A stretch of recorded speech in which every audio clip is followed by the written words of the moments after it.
मुच्यते। नारायणं सुरगुरुं जगदेकनाथं भक्तप्रियं सकललोकनमस्कृतं च त्रैगुण्यवर्जितमजं विभुमाध्यमीशं वन्दे भवघ्नममरासुरसिद्धवन्द्यं नारायणं नमस्कृत्य नरं चैव नरोत्तमं देवीं सरस्वतीं व्यासं ततो जयमुदीरयेत्। कृष्णाय वासुदेवाय हरये परमात्मने प्रणतक्लेशनाशाय गोविन्दाय नमो नमः। श्रीगुरुभ्यो नमः। श्रीभगवानुवाच अशोच्यान् अन्वशोचस्त्वं प्रज्ञावादांश्च भाषसे गतासून् अगतासूंश्च नानुशोचन्ति ಪಂಡಿತಾಃ. ಭಗವದ್ಗೀತೆಯ 2ನೇ ಅಧ್ಯಾಯದ 11ನೇ ಶ್ಲೋಕ ಇದು.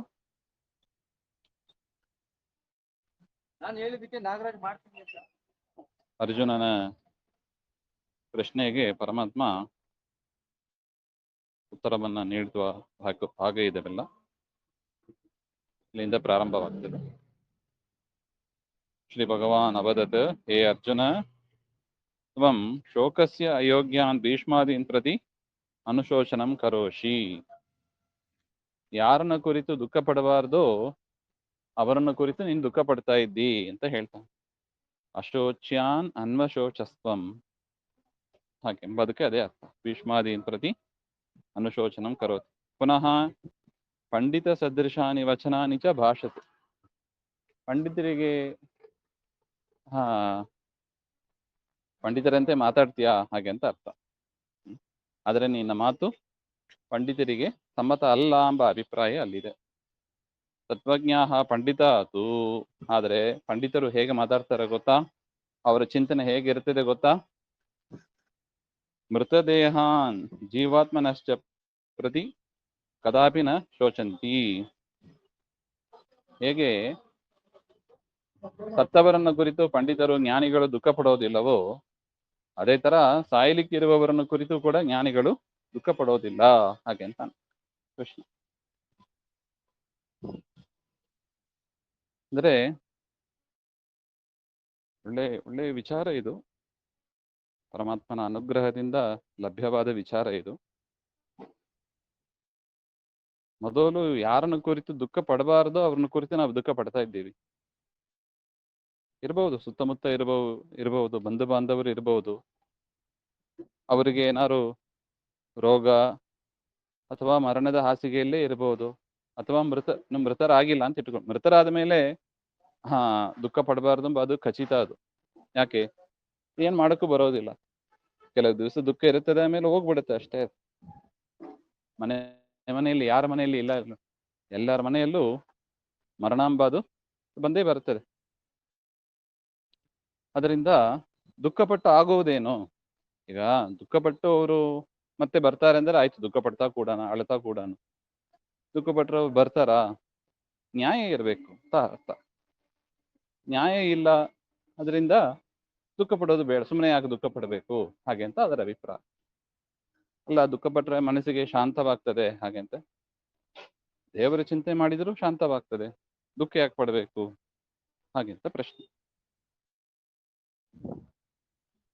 ಶೋಕಸ್ಯ ಅಯೋಗ್ಯಾನ್ ಭೀಷ್ಮಾದೀನ್ ಪ್ರತಿ ಅನುಶೋಚನಂ ಕರೋಷ್. ಅದರಿಂದ ನೀ ಯಾರನ್ನ ಹೇಳಿದ್ಯೋ, ಭೀಷ್ಮರು ದ್ರೋಣರು, ಅವ್ರು ಯಾರೂ ಕೂಡ ದುಃಖ ಪಡಬೇಕು ಯಾವಾಗ? ಅಧರ್ಮದಲ್ಲಿ ನಡೆದಾಗ ದುಃಖ ಪಡಬೇಕು. ಹೌದು, ಅಧರ್ಮದಲ್ಲಿ ನಡೆದಾಗ ದುಃಖ ಪಡೋದು ಅಂದ್ರೆ ಏನು? ಅವರನ್ನ ಸರಿಯಾಗಿ ಉಪದೇಶ ಮಾಡಿ ಅಥವಾ ಅವರಲ್ಲಿ ಪ್ರಾರ್ಥನೆಯನ್ನ ಮಾಡಿ ಸನ್ಮಾರ್ಗದಲ್ಲಿ ಕರೆದೊಯ್ಯೋದು ಕರ್ತವ್ಯ ಆಗ್ತದೆ. ಅಲ್ಲಿ ಅದನ್ನ ಕೈಗೆ ತೆಗೆದುಕೊಳ್ಳೋದು ಒಂದು ಅರ್ಥ ಇದೆ ಅದಕ್ಕೆ. ಆದ್ರೆ ಸಾಯ್ಲಿಕ್ಕಿರುವವರು ಅವ್ರನ್ನ ಕುರಿತು ದುಃಖ ಪಡೋದ್ರಲ್ಲಿ ಏನಾರು ಅರ್ಥ ಇದೆಯಾ?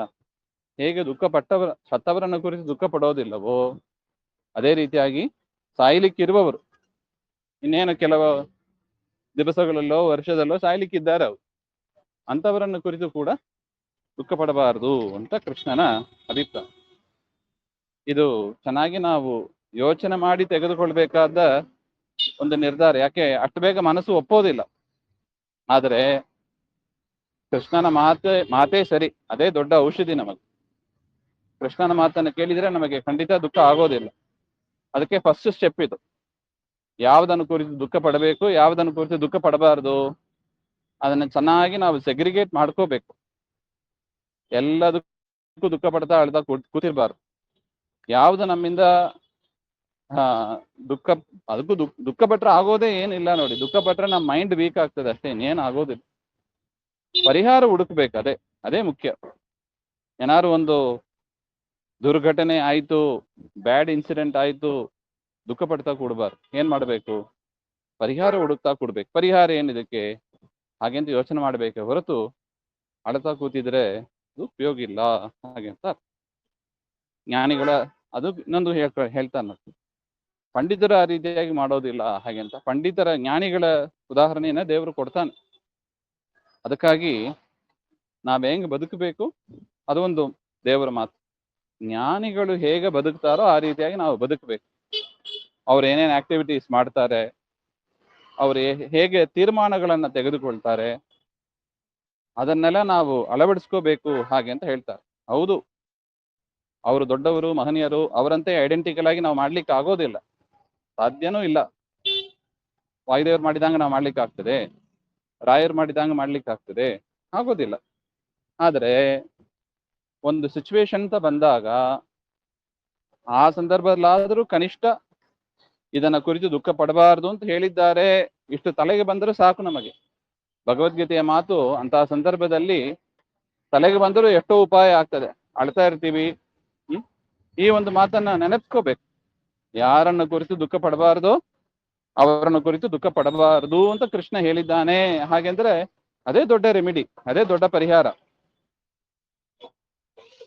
ಇದು ಕೃಷ್ಣನ ಅಭಿಪ್ರಾಯ. ಅದರಿಂದ ಜ್ಞಾನಿಗಳು ಹೇಗೆ ಬದುಕ್ತಾರೋ ಆ ರೀತಿಯಾಗಿ ನಮ್ಮ ಯಥಾಮತಿ ಯಥಾಶಕ್ತಿ ನಾವು ಬದುಕಬೇಕು. ಹಾಗೆ ನಾವ್ ಎಲ್ಲೆಲ್ಲಿ ದಾರಿ ತಪ್ಪಿದ್ದೀವಿ ಅದೆಲ್ಲ ಕರೆಕ್ಟ್ ಮಾಡ್ತಾ ಬರಬೇಕು ಅಂತ ಕೃಷ್ಣನ ಅಭಿಪ್ರಾಯ. ಅರ್ಜುನನಿಗೆ ಈ 48 ನಿಮಿಷ ಉಪದೇಶ ಅವನು ಬದಲಾವಣೆ ಮಾಡ್ಕೊಂಡ್ಬಿಟ್ಟು ಯುದ್ಧ ಮಾಡಕ್ ಶುರು ಮಾಡ್ಬಿಟ್ಟ. ಆದ್ರೆ ನಾವು ತಿದ್ದುಕೊಳ್ಳೋದಿಲ್ಲ ನೋಡಿ. ನಮ್ಮ ದೊಡ್ಡ ದುರಂತ ಅಂದ್ರೆ ಅದೇ ಬದಲಾವಣೆ ಎಂಬುದು. ದೊಡ್ಡವರು ಹೇಳಿದ್ದಾರೆ, ಬದಲಾವಣೆ ಮಾಡ್ಕೋಬೇಕಷ್ಟೆ. ಟೀಚರ್ ಹೇಳಿದ್ರೆ ಸ್ಟೂಡೆಂಟ್ ಕೇಳಬೇಕು, ಅರ್ಥ ಆಗಿಲ್ಲ ಅಂದ್ರೆ ಇನ್ನೊಂದ್ಸಲ ಕೇಳೋಣ, ಅದು ಬೇರೆ ವಿಚಾರ. ನೋಡಿ, ಅದೇ ಕೃಷ್ಣ ಅರ್ಜುನ ಮಾಡೋದು ಮುಂದೆ ಅದೇ. ಒಂದ್ಸಲ ಹೇಳಿದ ಕೂಡ್ಲೆ ಮಾಡಿಲ್ಲ ಅಂದ್ರೆ ಈ ಶ್ಲೋಕ ಹೇಳಿದ ಕೂಡ್ಲೆ ಸಾಕಾಗಿತ್ತು, ಮತ್ತೆ ಇಲ್ಲ, ಅವನ ಮನಸ್ಸಿನಲ್ಲಿ ಇನ್ನಷ್ಟು ಸಂದೇಹಗಳು ಇತ್ತು.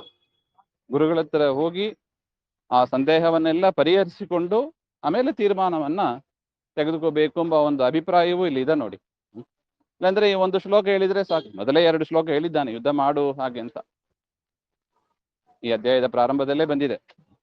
ಆದರೂ ಕೂಡ ಅವನಿಗೆ ಸಮಾಧಾನ ಆಗ್ಲಿಲ್ಲ. ಪರವಾಗಿಲ್ಲ, ಅದು ಯಾಕೆ? ಸಂದೇಹ ಇದೆ. ಸಂದೇಹ ನಿವರ್ತಿ ಆದ್ರೆ ಸಮಾಧಾನ ಆಗ್ತದೆ, ನಮ್ಮ ಮಾರ್ಗದಲ್ಲಿ ನಾವು ಹೋಗಬಹುದು. ಆದ್ರೆ ಸ್ಪಷ್ಟತೆ ಇದೆ, ಸಂದೇಹ ಯಾವುದೂ ಇಲ್ಲ, ಹಾಗಿದ್ರೂ ಕೂಡ ನಾನು ತಿದ್ದುಕೊಳ್ಳಲ್ಲ ಹಾಗೆ ಅಂತ ಹೇಳಿದ್ರೆ ಅದು ನರಕಕ್ಕೆ ದಾರಿ ಆಗ್ತದೆ. ಪರಮಾತ್ಮ ಹೇಳಿದ್ದಾನೆ, ದೊಡ್ಡವರು ಹೇಳಿದ್ದಾರೆ ಅಂತ ಖಾತ್ರಿ ಆದ ಮೇಲೆ ಆ ವಿಚಾರದಲ್ಲಿ ಮತ್ತೆ ನಾವು ವಿರೋಧ ಮಾಡಬಾರ್ದು. ಮನಸ್ಸಿಗೆ ಇರ್ಬೋದು, ಕಷ್ಟ ಅಂತ ಇರ್ಬೋದು, ಆದರೂ ಯಥಾಮತಿ ಯಥಾಶಕ್ತಿ ಪ್ರಯತ್ನ ಪಟ್ಟು ಆ ಒಂದು ಬದಲಾವಣೆಯನ್ನ ನಾವು ತಂದುಕೋಬೇಕು ಹಾಗೆಂಬ ಅದು ಒಟ್ಟು ದೇವರು ಕೊಡುವ ನಮಗೆ ಮಾರ್ಗದರ್ಶ. ಅಂದ್ರೆ ಶಾಸ್ತ್ರವನ್ನ ಬಲ್ಲವರು ಹೇಗೆ ತೀರ್ಮಾನ ಮಾಡ್ಕೊಂಡಿದ್ದಾರೋ ಅದಕ್ಕೆ ಅವರ ಚರಿತ್ರೆಯನ್ನು ಓದಬೇಕು. ಶ್ರೀಮದಾಚಾರ್ಯರ ಚರಿತ್ರೆ, ರಾಯರ ಚರಿತ್ರೆ, ಜಯತೀರ್ಥರ ಚರಿತ್ರೆ, ಇನ್ನೆಲ್ಲ ನಾವ್ ಯಾಕೆ ಓದಬೇಕು? ಅವ್ರಿಗೆ ಕಷ್ಟ ಬಂದಿಲ್ಲವಾ ಅಂತ ನೋಡಿದ್ರೆ ಆಚಾರ್ಯರ ಚರಿತ್ರೆಯಲ್ಲೂ ಕೂಡ ನೋಡಿ, ಮೇಲ್ನೋಟಕ್ಕೆ ಹೌದು ಕಷ್ಟ ಅನಿಸ್ತದೆ. ನದಿಯನ್ನ ದಾಟಿ ಹೋಗ್ಬೇಕು, ಗಂಗಾ ನದಿ, ಬೋಟೇ ಇಲ್ಲ, ಅವ್ರನ್ನ ಬಡಿಯಕ್ ಬಂದ್ಬಿಟ್ರು. ಅಂತ ಪರಿಸ್ಥಿತಿ ಆಚಾರ್ಯರಿಗೆ. ಹಾಗಂತ ಹೇಳಿದ್ರೆ ಅಳ್ತಾ ಕೂತ್ಕೊಂಡ್ಬಿಟ್ರೆ ಸರಿ ಹೋಗ್ತದ? ದುಃಖ ಪಡ್ತಾ ಕೂತ್ರೆ ಸರಿ ಹೋಗ್ತದಾ? ಆಚಾರ್ಯರೇ ಧೈರ್ಯವಾಗಿ ಮಾತಾಡಿದರು ನೋಡಿ. ನಾವು ಯಾತ್ರೆಗೆ ಅಂತ ಬಂದಿರುವವರು, ಪರಮಾತ್ಮನ ಸೂರ್ಯನ ಅನುಗ್ರಹದಿಂದ ಎಲ್ಲವನ್ನು ನಾವು ಮಾಡ್ತೇವೆ, ಉತ್ತರ ದಿಕ್ಕಿಗೆ ಹೋಗ್ತೇವೆ ಅಂತ ಪರಿಹಾರವನ್ನು ಹುಡುಕಿದಾಗ ಆ ಭಟರು ರಾಜನ ಹತ್ರ ಕರ್ಕೊಂಡು ಹೋಗಿ ರಾಜ ಮಾತಾಡಿದಾಗ ರಾಜನ ಹತ್ರ ಈ ಮಾತನ್ನೇ ಹೇಳ್ತಾರೆ ಆಚಾರ್ಯರು. ಆ ರಾಜ ಸಂತುಷ್ಟನಾಗಿ ಅರ್ಧ ರಾಜ್ಯವನ್ನೇ ಕೊಡ್ಲಿಕ್ಕೆ ತಯಾರಾದ. ನೋಡಿ, ಇದೇ ಮಾತನ್ನೇ ಹೇಳ್ತಾರೆ. ಭಟರು ಹೊಡೆದು ಪ್ರಾಣ ತೆಗಿಬೇಕು ಅಂತ ಬಂದ್ರೆ ಆ ಭಟರ ರಾಜ ಒಡೆಯ ಅರ್ಧ ರಾಜ್ಯವನ್ನು ಕೊಡ್ಲಿಕ್ಕೆ ಬರ್ತಾನೆ. ಹಾಗೆ ಎಷ್ಟು ವ್ಯತ್ಯಾಸ ಆಯ್ತು. ದುಃಖ ಪಡ್ತಾ ಕೂತಿದ್ರೆ ಆಗ್ತಾ ಇತ್ತಾ? ಆಚಾರ್ಯರಿಗೆ ಅದು ಯಾವುದು ಬೇಡ, ಅದು ಬೇರೆ ವಿಚಾರ. ಅದು ಆದ್ರೂ ಆ ಸಿಚುವೇಶನ್ಸ್ ಅನ್ನೆಲ್ಲ ಅವ್ರು ಹೇಗೆ ಅಕ್ಸೆಪ್ಟ್ ಮಾಡ್ಕೋತಾರೆ ಹಾಗೆಂಬುದು ನಮಗೆ ದೊಡ್ಡ ಪಾಠ. ಅದು ಜೀವನ ಕಲಿಸುವ ಪಾಠ ಒಂದಾದ್ರೆ ಶಾಸ್ತ್ರ ಕಲಿಸುವ ಪಾಠ ಇನ್ನೊಂದು. ನಾವು ಯಾವುದು ಬೆಟರ್? ನಮಗೆ ಜೀವನ ಕಲಿಸುವ ಪಾಠವೇ ನಾವು ಫಾಲೋ ಮಾಡ್ತೀವಿ ಹಾಗೆ ಅಂದ್ರೆ ಒಂದೊಂದೇ ಇನ್ಸಿಡೆಂಟ್ ಬರ್ತಾ ಇರಬೇಕು, ತಪ್ಪು ತೀರ್ಮಾನಗಳು ಮಾಡ್ತಾ ಇರಬೇಕು. ತೆಗೆದುಕೊಂಡ ಮೊದಲೇ ತಪ್ಪಾಗಿದೆ, ತೆಗೆದುಕೊಂಡ ಪರಿಹಾರವೂ ತಪ್ಪಾಗಿದ್ರೆ ಯಾವ ಕಾಲಕ್ಕೆ ಅರುವುದು? ನಾವು ಹೊರಗೆ ಬರೋದು ಯಾವಾಗ? ಅದರಿಂದ ಮತ್ತೇನ್ ಮಾಡ್ಬೇಕು? ಬೇರೆಯವರಿಂದ ಕಲಿಬೇಕು ಅಂತ ಹೇಳ್ತಾರೆ. ಬೇರೆಯವರು ಈ ಸಿಚುವೇಶನ್ ಸರಿ ಇಲ್ಲ, ಹೇಗೆ ಹ್ಯಾಂಡಲ್ ಮಾಡಿದ್ದಾರೆ? ಕೃಷ್ಣನಿಂದ ಪ್ರಾರಂಭ ಮಾಡಿ ಎಲ್ಲರ ಚರಿತ್ರೆಯೂ ನಮಗೆ ಒಂದು ಮಾರ್ಗದರ್ಶನವಾಗ್ತದೆ ನೋಡಿ. ಜೀವನದಲ್ಲಿ ಹೇಗಿರ್ಬೇಕು ರಾಮ, ಎಂತ ಸುಂದರ ದೃಷ್ಟಾಂತ ನೋಡಿ. ನಾಳೆ ರಾಜ್ಯಾಭಿಷೇಕ, ಹಿಂದಿನ ದಿವಸ ರಾತ್ರಿ ಮಂಥರೆ ಊದಿದ್ದಕ್ಕೆ ಕೈಕೇಯಿಯ ಮಾತನ್ನು ಕೇಳಿ ದಶರಥ ರಾಮನನ್ನ ಕಾಡಿಗೆ ಹೋಗು ಅಂತ ಹೇಳ್ತಾನೆ. ಇನ್ನೇನು ಮಾರನೇ ದಿವಸ ಬಂದ್ರೆ ಪಟ್ಟಾಭಿಷೇಕ. ಇಡೀ ಏಕಚಕ್ರಾಧಿಪತ್ಯ, ಅದು ಇಡೀ ಭೂಮಂಡಲದ ಆಧಿಪತ್ಯ. ತಂದೆನೇ ಹೇಳಿದ್ದು ನೀನು ಯುವರಾಜನಾಗು ಹಾಗೆ ಅಂತ, ತಂದೆನೇ ಹೇಳಿದ್ದ. ಅದೇ ತಂದೆನೇ ಕರೆಸಿ ಹೇಳ್ತಾನೆ ನೀನು ಕಾಡಿಗೆ ಹೋಗು ಹಾಗೆ. ಹೇಗೆ ಒಂದೇ ಕ್ಷಣದಲ್ಲಿ ಎಷ್ಟು ಬದಲಾವಣೆ ಆಯ್ತು ನೋಡಿ. ಯಾರಿಗೆ? ರಾಮನಿಗೆ. ರಾಮ ಫೇಸ್ ಮಾಡಿದ ಸಿಚುವೇಶನ್ ಇದು. ಆದ್ರೂ ಮನಸ್ಸಿನಲ್ಲಿ ಒಂದು ಕೂಗಾಡೋದು, ಒಂದು ಬೇಸತ್ತುಕೊಳ್ಳೋದು ಯಾವುದೂ ಇಲ್ಲ. ಇಟ್ಟಂಗೆ ಇರುವೇನೋ ಹರಿಯೇ ಅಂತ. ಆ ರೀತಿಯಾಗಿ ಎಲ್ಲವನ್ನು ನಾವು ಆ ರೀತಿಯಾಗಿ ತೆಗೆದುಕೊಂಡ್ಬಿಟ್ರೆ, ಹಗರಾಗಿ ತೆಗೆದುಕೊಂಡ್ಬಿಟ್ರೆ ಜೀವನ ಸುಲಭವಾಗ್ತದೆ ರೀ. ಇದು ಈ ವಿಚಾರದಲ್ಲಿ ಪರಮಾತ್ಮ ತಿಳಿಸಿಕೊಡ್ತಾನೆ. ಅದರಿಂದ ಜ್ಞಾನಿಗಳ ಚರಿತ್ರೆಯನ್ನು ನಾವು ಕೇಳಬೇಕು. ಪರಮಾತ್ಮನಿಂದ ಶುರು ಮಾಡಿ ಪ್ರತಿಯೊಬ್ಬರ ಚರಿತ್ರೆಯನ್ನು ಕೇಳಬೇಕು. ಕಾಳಿಂಗ ಮರ್ದನ ಸಿಚುವೇಶನ್ ಇರಬಹುದು, ಅಥವಾ ಇಂದ್ರದೇವರು ಮಳೆ ಸುರಿಸಿದ್ದಿರ್ಬೋದು. ಕೃಷ್ಣ ದುಃಖ ಪಡ್ತಾ ಕೂತಿಲ್ಲ ನೋಡಿ. ತನ್ನ ಮಾತೆ, ತನ್ನ ಚರಿತ್ರೆಯೇ ಉದಾಹರಣೆಯಾಗಿ ದೇವರು ತೋರಿಸ್ತಾನೆ. ನಾನು ಅಳ್ತಾ ಕೂತಿದ್ರೆ ಏನಾಗ್ತಾ ಇತ್ತು? ಮುಂದೆ ಬರ್ತದೆ, ಈ ಮಾತೆಲ್ಲ ಬರ್ತದೆ. ಆದ್ರೂ ಪ್ರಸಂಗ ಇಲ್ಲಿದೆ, ಜ್ಞಾನಿಗಳನ್ನು ಅನುಸರಿಸಿ ನಾವಿರಬೇಕು ಹಾಗೆ. ಅದರರ್ಥ ನಮ್ಮನ್ನ ಏನ್ ಬೆಟ್ಟ ಎತ್ತು ಅಂತ ಹೇಳಲ್ಲ. ನಮ್ಮ ಮಟ್ಟಕ್ಕೆ ಏನು ಪರಿಹಾರ ಮಾಡ್ಲಿಕ್ಕೆ ಆಗೋದು ಅಷ್ಟಂತ ಮಾಡಬಹುದಲ್ಲ. ದುಃಖ ಪಡ್ತಾ ಅಳ್ತಾ ಕೂತ್ರೆ ಏನಾಗ್ತದೆ? ಅದು ಆಗೋದಿಲ್ಲ. ಆ ವಿಷಯದಲ್ಲಿ ಒಂದು ದೊಡ್ಡವರ ಅನುಸರಿಸಬೇಕೆ ಹೊರತು ದೊಡ್ಡವರು ಮಾಡಿದ್ದೆಲ್ಲ ನಮ್ಮಿಂದ ಮಾಡಕ್ ಆಗೋದಿಲ್ಲ. ವ್ಯತ್ಯಾಸ ಇದೆ ಎರಡಕ್ಕೂ. ಅದೇ ಸೊಲ್ಯೂಷನ್ ಅನ್ನೇ ನಾವು ತೆಗೆದುಕೋಬೇಕು ಅಂತ ಹೇಳ್ತಾ ಇಲ್ಲ. ಆದ್ರೆ ದುಃಖ ಬಂದಾಗ ಕೃಷ್ಣ ಪರಿಹಾರವನ್ನು ಹುಡುಕಿದ್ದಾನೆ. ನಾವು ಕೂಡ ಪರಿಹಾರ ಹುಡುಕ್ಬೇಕೆ ಹೊರತು ದುಃಖ ಪಡ್ತಾ ಅಳ್ತಾ ಕೂಡಬಾರದು ಹಾಗೆಂಬ ಒಂದು ಸಂದೇಶ ಇಲ್ಲಿದೆ. ಯುದ್ಧ ಮಾಡೋದಿಲ್ಲ ಅಂತ ವಾಪಸ್ ಹೋಗೋದು, ಧರ್ಮ ಮಾಡೋದಿಲ್ಲ ಅಂತ ಹೇಳೋದು, ಈ ರೀತಿಯಾಗಿ ನಾವು ತಪ್ಪಾಗಿ ತೀರ್ಮಾನಗಳನ್ನ ತೆಗೆದುಕೊಂಡ್ಬಿಡ್ತೀವಿ. ನರಕಾದಿ ಅನರ್ಥಗಳಿಗೆ ಕಾರಣವಾಗ್ತದೆ. ಅದು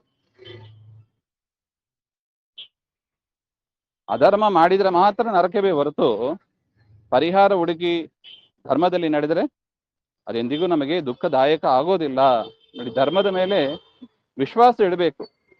ಧಾರಣ ಧರ್ಮ ಉಚ್ಚತೆ, ನಮ್ಮನ್ನ ಧಾರಣೆ ಮಾಡ್ತದೆ, ನಮ್ಮನ್ನ ರಕ್ಷಣೆ ಮಾಡ್ತದೆ. ಅದರಿಂದಲೇ ಅದಕ್ಕೆ ಧರ್ಮ ಅಂತ ಕರೀತಾರೆ. ಅದರಿಂದ ಧರ್ಮ ಮಾಡಬೇಕು ಮಾಡಬಾರ್ದು ಎಂಬ ಸಂಶಯನೇ ಇರಬಾರ್ದು. ಫಸ್ಟ್ ದೇವರು ಹೇಳಿದ್ದಾನೆ, ನಮ್ಮ ಡೆವಲಪ್ಮೆಂಟ್ಗಾಗಿ ಹೇಳಿದ್ದಾನೆ. ಇದೇ ಸೆಲ್ಫ್ ಡೆವಲಪ್ಮೆಂಟ್, ಫ್ಯಾಮಿಲಿ ಡೆವಲಪ್ಮೆಂಟ್ ಎಲ್ಲ ಇದೆ. ನಾವು ತಿಳ್ಕೋಬೇಕು, 4 ಜನರಿಗೂ ಈ ಮಾತು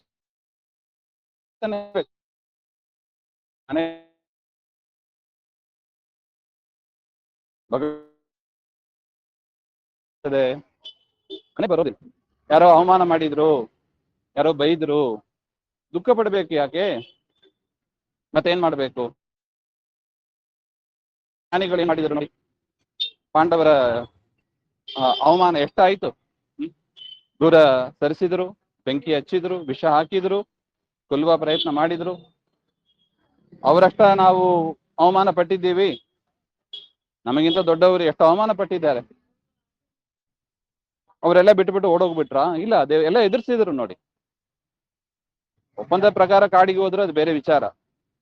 ಆದ್ರೆ ಮತ್ತೆ ವಾಪಸ್ ಯುದ್ಧ ಮಾಡಿ ರಾಜ್ಯವನ್ನ ಪಡೆದರು ನೋಡಿ.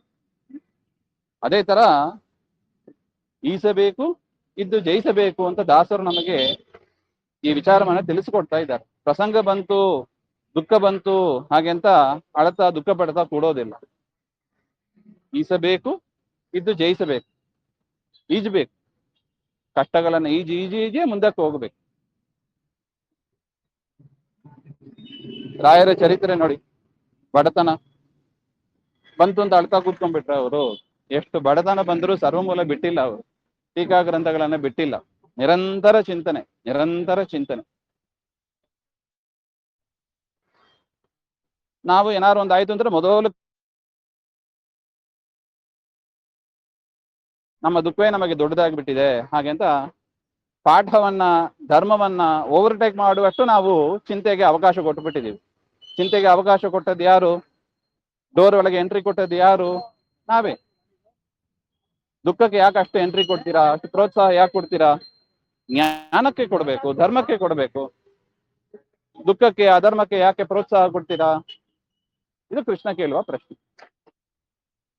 ನಿಮಗೆ ಪರಿಹಾರ ಅಂತ ಅನಿಸಿದ್ರೆ ಮಾಡ್ಬೋದು, ಆದ್ರೆ ದುಃಖವಾಗಲಿ ಅಧರ್ಮ ಆಗಲಿ ನಮಗೆ ಪರಿಹಾರ ಅಲ್ಲ, ನಮಗೆ ಗೊತ್ತಿದೆ. ಅದರಿಂದ ಫಸ್ಟ್ ಅದನ್ನ ಮನಸ್ಸೊಳಗೆ ಪ್ರವೇಶನೇ ಕೊಡಬಾರ್ದು. ಡೋರ್ ಕ್ಲೋಸ್ ಮಾಡ್ಬೇಕು, ನೋ ಎಂಟ್ರಿ ಬೋರ್ಡ್ ಹಾಕ್ಬೇಕು. ಹಾಗಿದ್ದಾಗ ಮಾತ್ರ ನಾವು ಧರ್ಮ ಮಾರ್ಗದಲ್ಲಿ ನಡೀಲಿಕ್ಕೆ ಸಾಧ್ಯ. ಈ ದುಃಖ ಏನ್ ಮಾಡ್ತದೆ? ಈ ದುಃಖ, ಅಜ್ಞಾನ ಎಲ್ಲ ನಮ್ಮನ್ನ ಸಪ್ರೆಸ್ ಮಾಡಿಬಿಡ್ತದೆ ನೋಡಿ. ಅರ್ಜುನನಿಗೆ ಆಯ್ತು ನೋಡಿ, ಯುದ್ಧ ಬೇಡ ಅಂತ ಸುಮ್ಮನೆ ರಥದಲ್ಲಿ ಕೂತು ಬಿಟ್ಟ ಅವನು, ಧರ್ಮ ಬೇಡ ಅಂತ ಕೂತವನು ಅವನು. ಅದರಿಂದ ಅದಕ್ಕೆ ಎಂಟ್ರಿ ಕೊಟ್ಟದ್ದಕ್ಕೆ ಹಂಗಾಯ್ತು. ಆದ್ರೆ ಜ್ಞಾನಿಗಳು ಒಂದು ಯೋಚನೆ ಮಾಡಬೇಕಾಗಿತ್ತು. ಅರ್ಜುನ ಭೀಮ ಯುದ್ಧ ಮಾಡ್ತಾ ಇದ್ದಾನಲ್ಲ, ಹಂಗಿದ್ರೆ ಜ್ಞಾನಿ, ಪರಮ ಜ್ಞಾನಿ, ನಾನು ಯಾಕೆ ಯುದ್ಧ? ಈ ಆಲೋಚನೆ ಬಂದಿದ್ರೆ ಅರ್ಜುನನಿಗೆ ಈ ವಿಚಾರ ಬರ್ತಾನೆ ಇದ್ದಿಲ್ಲ. ಹೌದು, ಮಾಡ್ಬೇಕು ಅಂತಾನೆ ಅನಿಸ್ತಾ ಇದ್ದದ್ದು. ಪಕ್ಕದಲ್ಲಿ ಭೀಮ ಇದ್ದಾಗಲೂ ಅವನಿಗೆ ಈ ವಿಚಾರ ಬಂದಿದೆ. ಹಾಗೆಂದ್ರೆ ಜ್ಞಾನಿಗಳಿಂದ ಪಾಠ ಕಲಿತಾ ಇಲ್ಲ ನಾವು. ದೊಡ್ಡ ವಿಚಾರ ಇದು. ಜ್ಞಾನಿಗಳಿಂದ ನಾವು ಪಾಠ ಕಲಿಬೇಕು. ಜ್ಞಾನಿಗಳು ಯಾರು ಹಾಗೆಂತ ಸಂಶಯ ಬೇಡ. ಯಾರು ಪರಮಾತ್ಮನನ್ನು ಕಂಡವರೇ ಜ್ಞಾನಿಗಳು, ಅವರೇ ಗುರುಗಳು. ಶ್ರೀಮದ್ ಆಚಾರ್ಯರಿಂದ, ಪರಮಾತ್ಮನಿಂದ ಶುರು ಮಾಡಿ ಎಲ್ಲರೂ ಗುರುಗಳೇ. ಹಾಗಿರುವಾಗ ಜೀವನದಲ್ಲಿ ದುಃಖ ಆಗಲಿ ಸಂಕಟ ಆಗಲಿ ಹೇಗೆ ಬರ್ಲಿಕ್ಕೆ ಸಾಧ್ಯ? ಇದು ಶುದ್ಧ ವೈಷ್ಣವ ಧರ್ಮದಲ್ಲಿ ಇರುವವರಿಗೆ ದುಃಖ ಬರಲೇಬಾರದು. ಯಾಕೆ? ದುಃಖ ಬಂದ್ರೆ ಅವರು ಪರಿಹಾರ ಮಾಡ್ಕೊಂಡ್ಬಿಡ್ತಾರೆ. ಅವರು ದೇವರ ಅನುಗ್ರಹದಿಂದ ಪರಿಹಾರ ಮಾಡ್ಕೋತಾರೆ. ರೋಗ ಬಂದವರು ಎಲ್ಲರೂ ಸಾಯೋದಿಲ್ಲ ನೋಡಿ. ರೋಗ ಬಂದವರು ಅಳ್ತಾ ಕೂತ್ಕೊಂಡ್ಬಿಟ್ರೆ ರೋಗ ಹೋಗ್ತದಾ? ಹೋಗೋದಿಲ್ಲ. ಹೋಗ್ಬೇಕು, ಔಷಧಿ ತೆಗೆದುಕೊಳ್ಬೇಕು. ಅದು ಒಂದ್ಸಲಿ ಆಗೋದಿಲ್ಲ, ಒಂದಿಷ್ಟು ದಿವಸಗಳು ಹೇಳ್ತಾರೆ. ಸ್ವಲ್ಪ ತಾಳ್ಮೆ ಇರಬೇಕು. ಸರಿಯಾಗಿಲ್ಲ ಅಂದ್ರೆ ರಿಸಲ್ಟ್ ಓರಿಯೆಂಟೆಡ್ ನೋಡಿ. ಅಲ್ಲಿ ರಿಸಲ್ಟ್ ಓರಿಯೆಂಟೆಡ್ ಆಗಿ ಇರ್ತೀವಿ. ಎಲ್ಲಿ ತನಕ ನಮಗೆ ರೋಗ ಪರಿಹಾರ ಆಗೋದಿಲ್ಲ, ಡಾಕ್ಟರ್ ಹತ್ರ ಮತ್ತೆ ಹೋಗ್ತೀವಿ. ಅವ್ರು ಪಾಪ ಗೊತ್ತಿಲ್ಲ, ಬೇರೆ ಟ್ಯಾಬ್ಲೆಟ್ ಏನೋ ಬರೆದು ಕೊಡ್ತಾ ಇರ್ತಾರೆ, ಎಲ್ಲ ಒಪ್ತೀವಿ ಅದ್ರಲ್ಲಿ ನೋಡಿ. ಎಲ್ಲಿ ತನಕ? ರೋಗ ಪರಿಹಾರ ಆಗುವ ತನಕ. ಅದೇ ತರ ಮನಸ್ಸಿನ ದುಃಖ ಪರಿಹಾರ ಆಗುವ ತನಕ ದೊಡ್ಡವ್ರು ಏನ್ ಮಾಡಿದ್ರು ಇದನ್ನೇ ನಾವು ಹುಡುಕ್ತಾ ಬೇಕು. ಆ ಸಂದರ್ಭದಲ್ಲಿ ದುಃಖ ಬಂದಾಗ ಹುಡುಕ್ತಾ ಕೂತ್ರೆ ಮೊದಲೇ ದುಃಖ ಆಗಿರುತ್ತದೆ, ಮನಸ್ಸು ಬೇಜಾರಾಗ್ತದೆ. ಬೇಡ ಬಿಡ, ಅಳ್ತಾ ಕೊಡೋಣ, ಸುಲಭ ಮಾರ್ಗ ಅದು, ಅಳ್ತಾ ಕೂತ್ಬಿಡೋದಷ್ಟೇ. ಅದಕ್ಕೆ ಗುರುಗಳ ಚರಿತ್ರೆಯನ್ನ ನಾವು ಮೊದಲೇ ಓದಿ ಇಟ್ಕೊಂಡಿರ್ಬೇಕು. ಸುಖವಾಗಿರುವಾಗಲೇ, 2 ಅಕ್ಷರ ತಲೆಗೆ ಹೋಗುವಾಗಲೇ ಗುರುಗಳ ಚರಿತ್ರೆಯನ್ನ, ಜ್ಞಾನಿಗಳ ಚರಿತ್ರೆಯನ್ನ ಕೇಳಿ ನಾವು ತಲೆಯಲ್ಲಿ ಇಟ್ಕೊಂಡ್ಬಿಟ್ಟಿದ್ರೆ ದುಃಖ ಕಾಲದಲ್ಲಿ ಅದು ಉಪಯೋಗ ಬೀಳುತ್ತದೆ. ಸಿಟ್ಟು ಬಂದಾಗ ಉಪಯೋಗ ಬೀಳುತ್ತದೆ. ದೊಡ್ಡವರು ಇದನ್ನ ಹೆಂಗೆ ಹ್ಯಾಂಡಲ್ ಮಾಡಿದ್ರು, ಫಸ್ಟ್ ಕ್ವಶನೇ ಅದು ಮಾಡ್ಬೇಕು. ದೊಡ್ಡವರು ಹೆಂಗ್ ಮಾಡಿದ್ದಾರೆ? ಕೃಷ್ಣ ಅದನ್ನೇ ಹೇಳ್ತಾ ಇರೋದು. ಫಸ್ಟ್ ಪಾಯಿಂಟೇ ಕೃಷ್ಣ ಅದನ್ನೇ ಹೇಳೋದು. ದುಃಖ ಪಡುವವರನ್ನು ಕುರಿತು ದುಃಖ ಪಡ್ತಾ ಇದ್ದಿ, ಇದು ಜ್ಞಾನಿಗಳಿಗೆ ಸಮ್ಮತ ಅಲ್ಲ ಹಾಗೆ ಅಂತಾನೆ ಕೃಷ್ಣ ಹೇಳು. ಅದರಿಂದ ಮುಖ್ಯ ಸಂದೇಶ ಇದು. ನಾವು ಕೂಡ ಅದೇ ರೀತಿಯಾಗಿ ದೇವರು ಕೊಡುವ ಸಂದೇಶ ಇದು ಹಾಗೆ ಅಂತ ಭಾವಿಸ್ತಾ ಶ್ರೀಮಧ್ವಾಂತರ್ಗತ ಶ್ರೀ ಕೃಷ್ಣ ನಮಸ್ತೆ ಶ್ರೀ ಹರೇ ನಮಃ.